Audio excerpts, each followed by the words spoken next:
Cameroonian, my dear compatriot ladies and gentlemen, a few days ago, I gave the illegitimate regime a 48 hours deadline to proceed with the immediate release of all political prisoners and arbitrary detainees.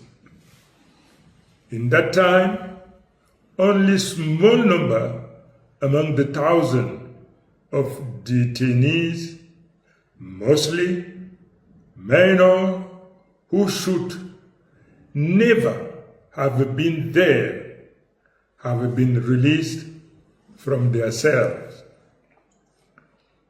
I take note of that. However, the gesture remains very insufficient. It is merely a masquerade aiming at deceiving our people. There are still many, far too many, in detention, and arrest continue.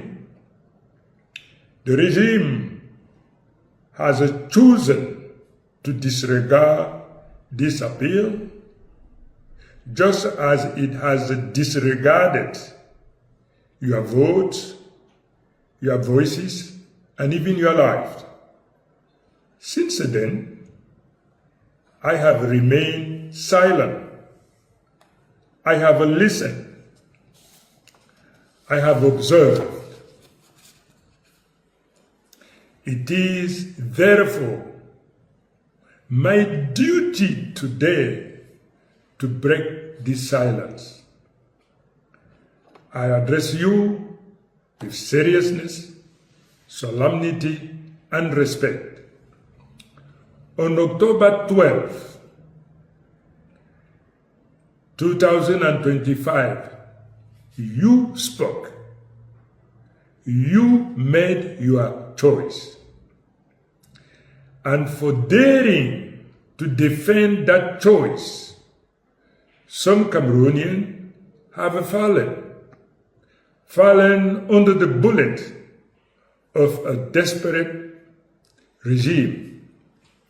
They fell in the streets of our city, hunted down, beaten, and tortured. They fell so that the truth may live. They were minor, young adult, father, and brave mother. They were Cameroonian.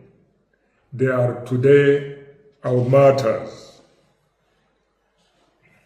In their memory,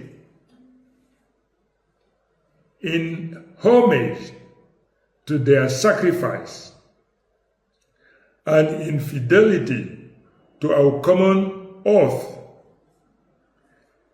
in my capacity as a president-elect, I decided that Friday, November 21, 2025, as a National Day of Mourning.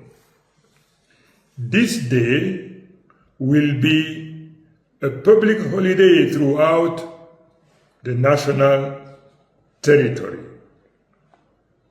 No businesses, no office, no administrative services should operate. This will not be an ordinary day. It will be a day of silence, remembrance, and reflection. I invite you to observe a minute of silence exactly at noon, 12 p.m. throughout the national territory and in the diaspora. United in grief, but standing in dignity.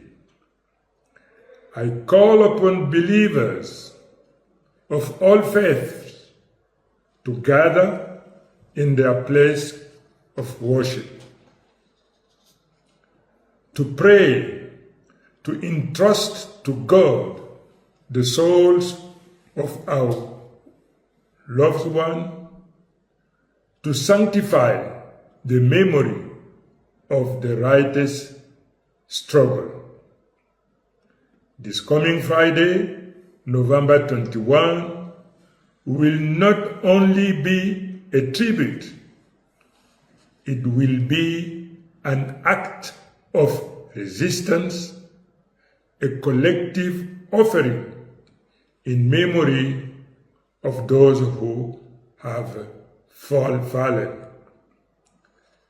Like the hero of 1955, those of May 26, 1990, or the uprisings of 2008, who never received a national recognition, the martyrs of this electoral crisis will enter the history of free Cameroon.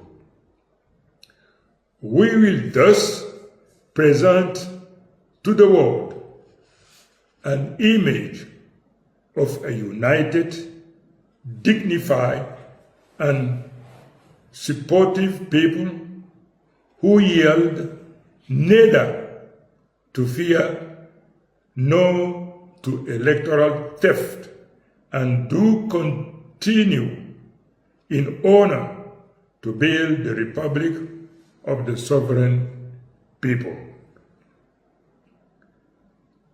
A support fund for the victims will also be established.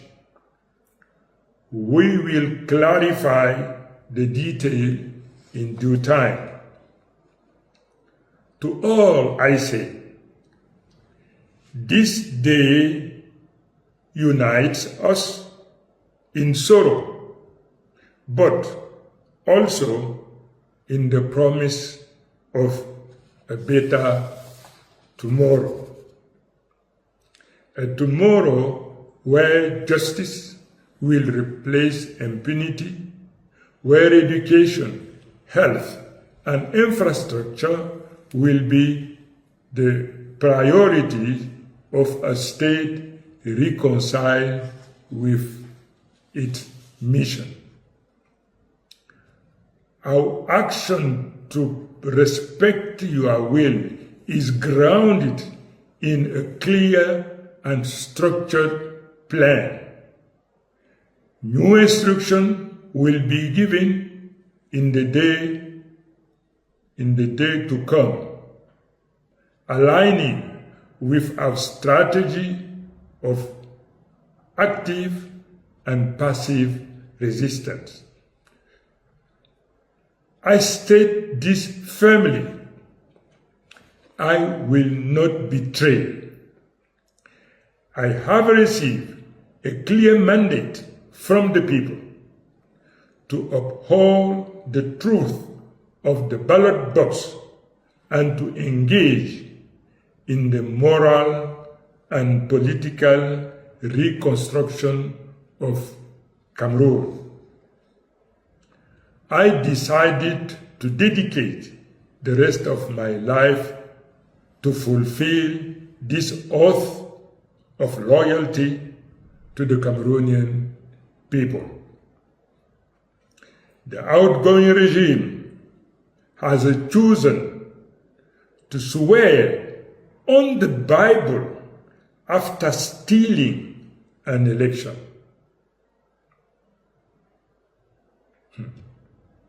This perjury seals its own end. It is not our role to save it. We do not negotiate with dishonor. We do not legitimize electoral theft through backroom maneuvers. And I reiterate, so that no one doubts, I will never back down. I will never negotiate. I will never capitulate. Long live the Republic, long live Cameroon, and may the Lord Almighty, Allah subhanahu wa ta'ala, to bless and protect our nation. Thank you.